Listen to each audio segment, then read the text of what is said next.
Card തന്നു. അപ്പോൾ ആ കാർഡ് നമുക്ക് ആൾ മനസ്സിലായി. പിന്നീട് ആ ആളോട് ഫോൺ ചെയ്ത് ചോദിച്ചപ്പോൾ എന്തുകൊണ്ട് നിങ്ങളിങ്ങനെ ചെയ്തു, എന്തുകൊണ്ട് നിങ്ങളിതിങ്ങനെ അയക്കാനുള്ള തോന്നി? അപ്പോൾ പറഞ്ഞു, ഞാൻ ഇന്നലെ വൈകുന്നേരത്തിൽ 7 മണിക്ക് ഞങ്ങൾ ഷോപ്പിങ്ങിന് പോകുമ്പോൾ ഭാര്യ പറഞ്ഞു, ഇവരുടെ അവിടെ ഒരുപാട് പേരുണ്ട് ശുശ്രൂഷ ചെയ്യുന്നവർക്ക്, നമുക്ക് നാളെ അവർക്ക് വേണ്ടി കുറച്ച് സാധനങ്ങളൊന്നും മേടിച്ചാൽ കൊടുത്തയച്ചാലോ. അത് 7 മണി സമയമായിരുന്നു. കൃത്യം ആ സമയത്താണ് കർത്താവ് ഇങ്ങനെ പറഞ്ഞത് കണ്ടുവാ. അപ്പൊ ഇങ്ങനെ ഓരോ സംഭവങ്ങളും ഞാനിത് പറയുന്നത് ദൈവത്തിൻ്റെ ജ്ഞാനവും പരിപാലനയുമാണ് നമ്മളെ ജീവിപ്പിക്കുന്നത്, നമ്മുടെ പ്രവൃത്തി കൊണ്ടല്ല.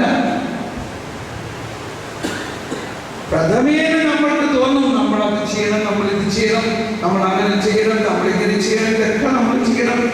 ഇതൊക്കെ ചെയ്താലും അതിൻ്റെ പൂർണ്ണത ഉണ്ടാകുന്നത് ദൈവപരിപാലനം. ഇവിടെ പരിപാലനയുടെ വിഷയം പ്രധാനമായിട്ട് എന്താ പറയുന്നത്? പ്രഭാതത്തിൽ തന്നെ ദൈവപരിപാലനം വരുന്നു. എന്താ വരുന്നത്? ഇത് ഈ 9 ദിവസം അല്ലെങ്കിൽ ഈ ദിവസങ്ങളിൽ 4 മുതൽ ഇവിടുത്തെ പേഴ്സണൽ പെയർ തുടങ്ങുന്നതിന് മുൻപ് തന്നെ നിങ്ങൾ എഴുന്നേറ്റ് ഒരേ സമയം ജ്ഞാനത്തിന്റെ പുസ്തകം വായിച്ചിട്ട് ജ്ഞാനത്തിന് വേണ്ടി പ്രാർത്ഥിക്കണം. ഇവിടെ നിന്ന് പോകുമ്പോഴേക്കും അല്ലെങ്കിൽ ഓരോ ദിവസവും നിങ്ങൾക്ക് ഭയങ്കര ഉൾക്കാഴ്ചകൾ കിട്ടാൻ തുടങ്ങും.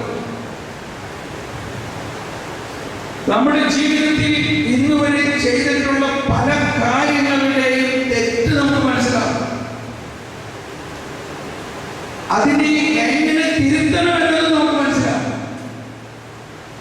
ഇനി എങ്ങനെ മുന്നോട്ട് പോകണം എന്നതും നമുക്ക് മനസ്സിലാവും. അത് മനസ്സിലാക്കി തരും ദൈവത്തിന്റെ ജ്ഞാനം. പക്ഷേ ഈ ഒറ്റ വചനത്തെ പിടിച്ച് നിൽക്കുക, അതിന് വേറൊരു പാരലൽ വചനമുണ്ട്. അതിൻ്റെ ഒരു ഇണവചനം പോലെ അതിൻ്റെ ഒരു മറുവശം സുഭാഷിതങ്ങളിൽ 6-ാം അധ്യായത്തിൽ 6-ാമത്തെ വചനം വായിക്കില്ലേ? നിങ്ങൾ വായിക്കാത്ത സുഭാഷിതങ്ങളിൽ 6-ാം അധ്യായത്തിൽ 6-ാമത്തെ വചനം. എല്ലാവരും ഉച്ചത്തിൽ വായിച്ചേ. ഉച്ചത്തിൽ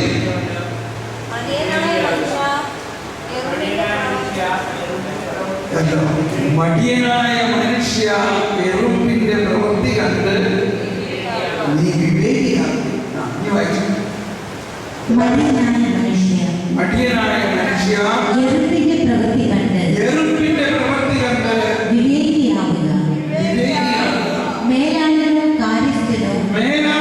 കാര്യസ്ഥനോ രാജാവോ ഇല്ലാതെ അത് വേനൽക്കാലത്ത് കൊയ്ത്ത് കാലത്ത് ഭക്ഷണം ശേഖരിച്ചു വെക്കും. മടിയ, നീ എത്ര നാൾ നിശ്ചേഷ്ടനായിരിക്കും? നീ എപ്പോഴാണ് ഉറക്കത്തിൽ നിന്നുണരുക? എപ്പോഴാണ് നീ ഉറക്കത്തിൽ നിന്നുണരുക? കുറച്ചുകൂടി ഉറങ്ങാം, തെല്ലു നേരം കൂടി മയങ്ങാം. കയ്യിൽ കെട്ടിയിരുന്ന് അല്പം കൂടെ വിശ്രമിക്കാം. ഫലമോ ദാരിദ്ര്യം വഴിപോക്കനെ പോലെയും ദുർഭിക്ഷം കൊള്ളക്കാരനെ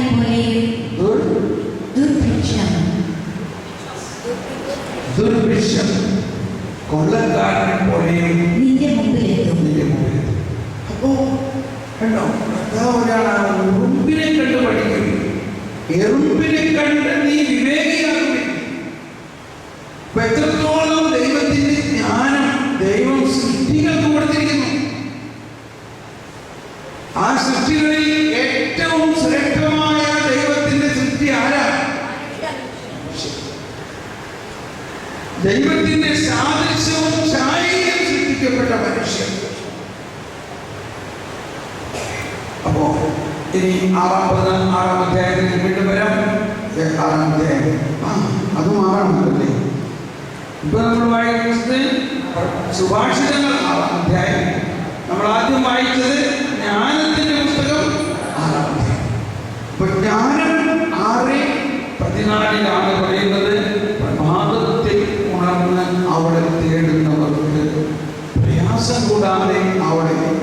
കണ്ടെത്താൻ സാധിക്കും. തുടർന്നുള്ളവരെ വായിക്കാം. അവൻ അവൾ വാതിൽക്കൽ തന്നെ കാത്തു നിൽപ്പുണ്ട്, അവളെ ചിന്തയുറപ്പിക്കുന്നു. അവളിൽ ചിന്ത ഉറപ്പിക്കുക. വിവേകത്തിന്റെ പൂർണ്ണത. നമ്മൾ എന്തെങ്കിലും ഒരു പ്രശ്നം ഉണ്ടാകുമ്പോൾ ഉടനെ ആളുകൾ അയാളോട് ചോദിക്കും, ഇയാളോട് ചോദിക്കും, നമ്മൾ പല വ്യക്തികളോട് ചോദിക്കാൻ നോക്കിയാണ് പരിഹാരം. പക്ഷെ അത് വിട്ടിട്ട് ജ്ഞാനത്തിനോട് ചോദിക്കുക. അവളിൽ ചിന്തയുറപ്പിക്കുന്നതാണ് വിവേകത്തിന്റെ പൂർണ്ണത. ഒന്ന് പറഞ്ഞെല്ലാവരും ശബ്ദം ഉയർത്തി. അവളിൽ ജ്ഞാനത്തിൽ ചിന്ത ഉറപ്പിക്കുന്നതാണ് വിവേകത്തിന്റെ പൂർണ്ണത. തുടർന്ന് അവളുടെ കാര്യത്തിൽ ജാഗരൂകതയുള്ളവൻ ദുഃഖവിമുക്തനാകും. നമുക്കൊന്ന് എഴുന്നേറ്റ് നിന്ന് ഒന്ന് ശ്രദ്ധിക്കാം. അത് കഴിഞ്ഞിട്ട് അല്പസമയം ഞാൻ നേരത്തെ പറഞ്ഞ പോലെ ഈ ധ്യാനത്തിൽ ഇന്നലെ നിന്നും കേട്ട ക്ലാസ്സുകളിൽ നിങ്ങളെ സ്പർശിച്ച കാര്യങ്ങളിലൊന്ന് പങ്കുവയ്ക്കുക എന്നുള്ളതാണ്. നമുക്കൊന്ന് എഴുന്നേറ്റ് നിന്ന് ശ്രദ്ധിച്ചിട്ട് ഈ പങ്കുവയ്ക്കലിന് നിങ്ങൾ തയ്യാറാകും. ഈ സ്തുതിപ്പിന്റെ സമയത്ത് നിങ്ങൾ പ്രാർത്ഥിക്കുക, കർത്താവേ എന്താണ് പ്രത്യേകിച്ച് കൂടുതൽ ശ്രേഷ്ഠരായവർ തന്നെ ആദ്യം വന്ന് പങ്കുവയ്ക്കുകയാണെങ്കിൽ നന്നായിരിക്കും. അവർക്കൊരു മോഡൽ കിട്ടും മറ്റുള്ളവർക്ക് എന്ന് പറയണമെന്നുള്ളത്. നമുക്കൊന്ന് സ്തുതിച്ച് കർത്താവേ നന്ദി പറയാം. യേശുവേ യേശുവേ യേശുവേ ഹല്ലേലൂയ ഹല്ലേലൂയ ഹല്ലേലൂയ. കർത്താവേ ഈ ദിവസങ്ങളിൽ ഞങ്ങൾ കേട്ട കാര്യങ്ങളെക്കുറിച്ച് നന്ദി പറയാം. പരിശുദ്ധാത്മാവേ നന്ദി. Hallelujah hallelujah. കൈയടിച്ച് കർത്താവേ നന്ദി പറയാം. കൈയടിച്ച് നന്ദി പറയാം. നന്ദി യേശുവേ നന്ദി യേശുവേ നന്ദി നന്ദി നന്ദി. ഇരിക്കാം. നിങ്ങൾ ഈ സൈഡിലോട്ടാണ് ഇതിവിടെ വന്ന് ഇവിടെ വന്ന് ഇരിക്കാവുന്നതാണ്. ഒരാൾ 2-3 പേര് വരാം, ഇവിടെ ഇരിക്കാവുന്നതാണ്. ഇതിവിടെ വന്ന് പറയും. Please come.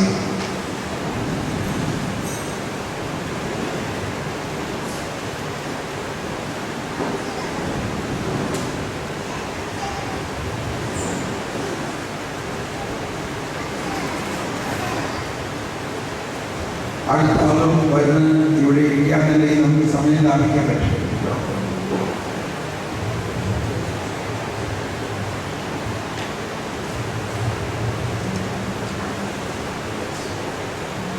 Praise the Lord. Praise the Lord. Praise the Lord. Praise the Lord. ഈ ധ്യാനത്തിന് എത്തണമെന്നുള്ള ഒരു വിളി കിട്ടിയപ്പോൾ ഞാൻ കർത്താവിനോട് പ്രാർത്ഥിച്ചു, എനിക്കിത് സാധിക്കുമോ എന്ന്.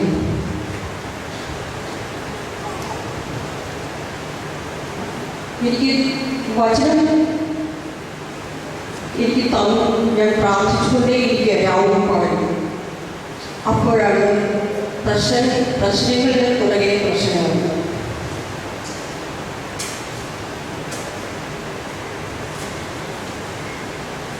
സഹോദരൻ ബ്ലഡ് ക്ലോട്ടിങ്ങായി വീണു, നിശ്ചലനായി.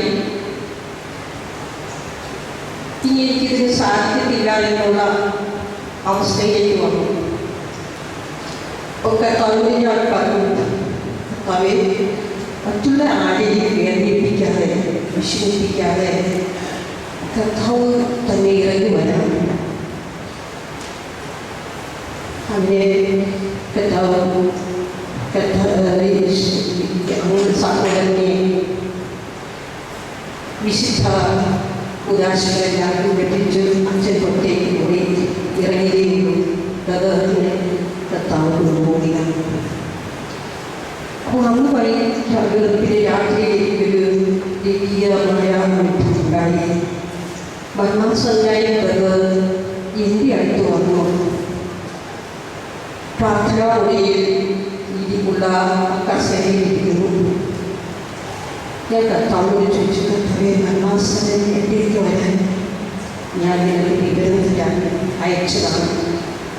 പിന്നീട് ഒരു സംസ്കാര ദിവസം രാത്രി സ്വർഗത്തിൽ നിന്നും 3 നിലയുള്ള ഒരു പുഷ്പക വിമാനമാണ് ഫ്ലൂട്ടെല്ലാം വായിച്ച് തന്നെ കൊണ്ടുപോകുന്നത് കേൾക്കുന്നത്.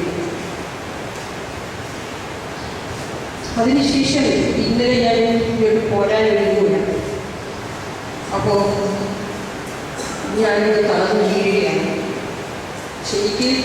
ശരിക്കും തളർന്നു, ഒരു കണ്ടെല്ലാം തളർന്നു കുഴിഞ്ഞൊക്കെ പോയി.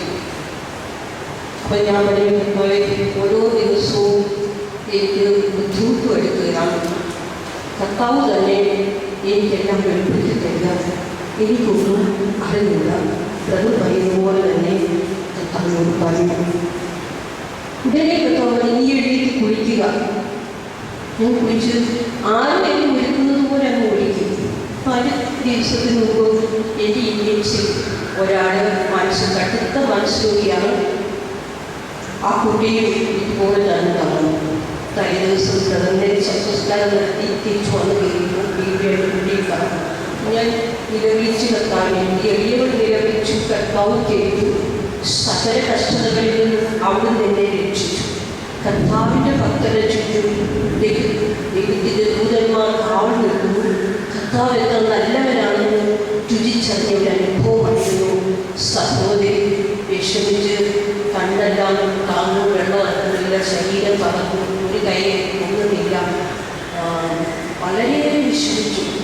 കർത്താവിനോട് വിളിച്ചു, നിനക്ക് കുഞ്ഞിന് ജീവൻ കൊടുക്കാൻ സാധിക്കുമെന്ന് ഞാൻ വിശ്വസിക്കുന്നു. ദാസനെ ഉയർപ്പിച്ച് ദൈവം എൻ്റെ അടുക്കൽ വരുന്നു. എൻ്റെ പ്രാർത്ഥന അനേകം അത്ഭുതങ്ങൾ നടത്തിയ ദൈവമാണ്. അങ്ങ് വരുന്നു.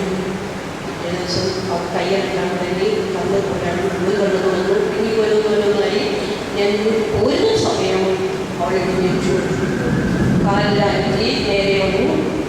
ഞാൻ ചോദിക്കുന്നുണ്ട്, എനിക്ക് വേണ്ടിയാണോ കവിത് ഈ ധ്യാനം അങ്ങ് എനിക്ക് വെളിപ്പെടുത്തൽ തരണമെന്ന് ഞാൻ പറഞ്ഞു.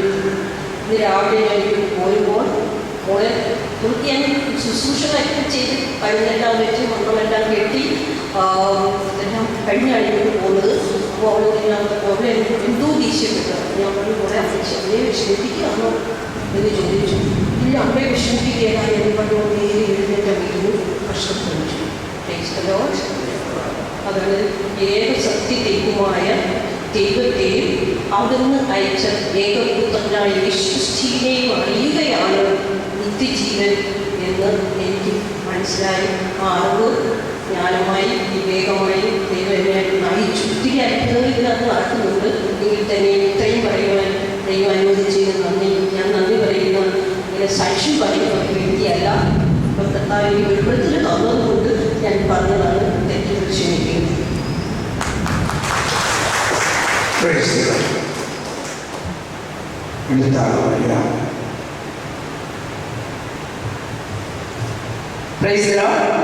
പ്രിയപ്പെട്ടവരെ, നമ്മുടെ പ്രിയപ്പെട്ട ബ്രദർ തോമസ് പോൾ ആദ്യ ക്ലാസ്സിൽ മുതൽ കേട്ടതിനെ പറ്റി എനിക്ക് പ്രത്യേകതയായിട്ട് തോന്നിയ കാര്യങ്ങളാണ് ഞാനിവിടെ പങ്കുവയ്ക്കുന്നത്. സങ്കീർത്തനങ്ങളിൽ രക്ഷാകരമായ രഹസ്യങ്ങൾ ഒളിഞ്ഞു കിടക്കുന്നു. സങ്കീർത്തനങ്ങളോടൊരു പ്രത്യേക മമത, അടുപ്പം അനുഭവപ്പെട്ടു. യേശുവിന് അനുഭവിക്കേണ്ടുന്ന പല കാര്യങ്ങളും സങ്കീർത്തനങ്ങളിലുണ്ട്. ഉദാഹരണ കൈകളും കാര്യങ്ങളൊക്കെ ചൂട്ടിൻ്റെ അസ്ഥികളെല്ലാം അവരെണ്ണി ഇവിടെയുണ്ട്. 10 കൽപ്പനകൾ നിയമം മാത്രം പാലിച്ചാൽ പോരാ, പിന്നെയോ കൃപയ്ക്കുമേൽ കൃപ സ്വന്തമാണ്. ഒത്തിരി പ്രാർത്ഥിക്കുവാനും അതോടൊപ്പം യേശുവിനോട് ചേർന്ന് വിശ്വാസത്തോടെ വെറുതെ ഇരിക്കാനും പഠിക്കണം. ശുശ്രൂഷയായ ഞാൻ ഉപ്പ്, പുളിപ്പ്, കടുകുമണി, വിളക്ക് ഒക്കെ ആയിരിക്കണം. എന്നിലുള്ള ഉപ്പിൻ്റെ കൂടെ ഞാൻ കൂട്ടണം. വീര്യമുള്ള വിശ്വാസിയായി കുരിശിൻ ചുവട്ടിൽ നിന്ന കരുത്തുള്ള മാതാവ് കുരിശിൻ ചുവട്ടിൽ കുടുങ്ങാതെ നിന്നതുപോലെ എനിക്കും നിൽക്കണം. അത്തിമരത്തെ ശവിച്ചതിൻ്റെ അർത്ഥം ഇപ്പോഴാണ് എനിക്ക് പിടികിട്ടിയത്. എൻ്റെ വിശ്വാസം വർദ്ധിപ്പിക്കാനാണ്. വിശ്വാസത്തോടെ പറഞ്ഞാൽ ദൈവം മാറി.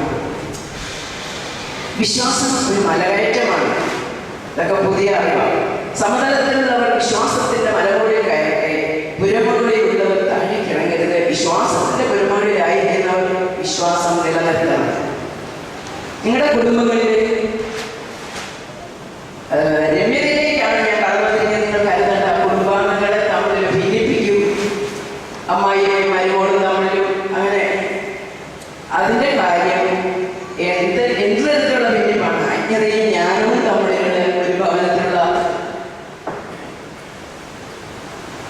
നാളെയും എന്നോട് പറയും രാത്രിയിലൊക്കെ വചനമൊക്കെ എഴുതി ചോദിക്കും എവിടെ കഴിഞ്ഞില്ല ഇതുവരെയായിട്ടും.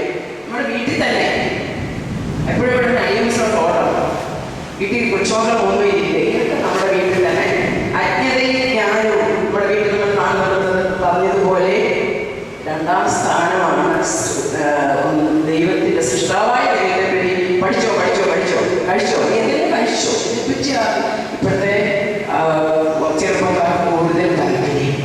അജ്ഞതയും ജ്ഞാനവും തമ്മിലുള്ള ഭിന്നത, പ്രകാശവും അന്ധകാരവും തമ്മിലുള്ള ഭിന്നത. പഠനം എന്നത് വിഷയമാണ്, അണ്ടർസ്റ്റാൻഡിങ്. മനസ്സിലാക്കുന്നത് പരിശുദ്ധാത്മാവാണ്. ഗ്ലാസിന് മുകളിൽ അദ്ദേഹം അടപ്പ് വെച്ച് കാണിച്ചു തന്നത് ഓർമ്മയിൽ നിൽക്കും. പരിശുദ്ധാത്മാവാണ് ഉള്ളിലാക്കുന്നത്. കർത്താവ് നമ്മോട് സംസാരിക്കുന്നത് ശ്രമിക്കണം, അതനുസരിക്കണം. നമ്മിൽ ആധിപത്യം പുലർത്തുന്ന പാപമാണ് നമ്മുടെ ശത്രു. പ്രബോധനം ദൈവിക ജ്ഞാനത്തിലൂടെ ആയിരിക്കണം. ഇതിലെ അജ്ഞത മാറി കിട്ടിയാലേ എനിക്ക് വചനപ്രഘോഷണം ശരിയായി